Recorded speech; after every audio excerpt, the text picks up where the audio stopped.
দিতে চায়। এখন প্রথমে এক কিস্তি জমা দিল, জমা দেওয়ার পরে তাকে কিন্তু আমরা 1 লাখ টাকা একটা দলিল দেবো। যে দলিলটা আপনাকে দেখাইলাম, 10,000 টাকা জমা দিলে 1 লাখ টাকার তাকে একটা কি দেবো, দলিল দেবো।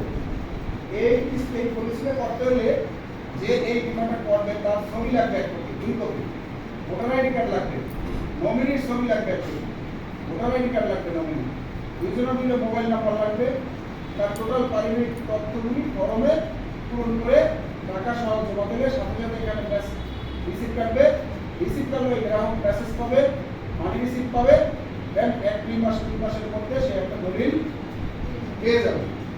এইভাবে 4 বছর 4টা কিস্তি দেওয়ার পরে তাকে আমরা 25,000 টাকা ফেরত দেব।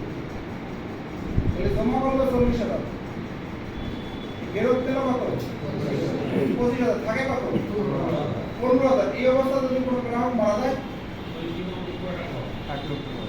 কথা কি বুঝতে পারছেন আপনি? 25,000 নেওয়ার পরে কোনো সদস্য যদি মারা যায় 15,000 থাকা অবস্থায়, তাইলেও কিন্তু তার নমিনি 1 লক্ষ টাকা দেবে। পৃথিবীর কোনো প্রতিষ্ঠান এই সুবিধা আপনাদের কাউকে দিতে পারবে? আপনাদের জানা থাকলে আমাকে বলেন, তাহলে এই চাকরি ছেড়ে দেবো আজকে চাকরি ছেড়ে দেবো। আপনাদের সাথে কথা বললাম, যদি এরকমের সুবিধা বীমা প্রতিষ্ঠান ছাড়া অন্য কোনো প্রতিষ্ঠান দিতে পারে, তাহলে সেইখানে আমি যাবো, এখানে আমি কাজ করবো। পাবে? আপনাদের জানা আছে?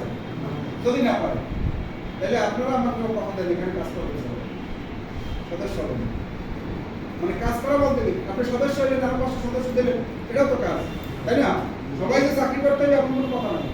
আপনারা এখানে যে কজন আছেন সবাই সদস্য হবেন, যারা হন নাই, যারা হয়েছেন তো হয়েছেনই, যারা এখনো হন নাই তারা সদস্য হবেন, পাশাপাশি আরো 5টা সদস্য করে দেবেন।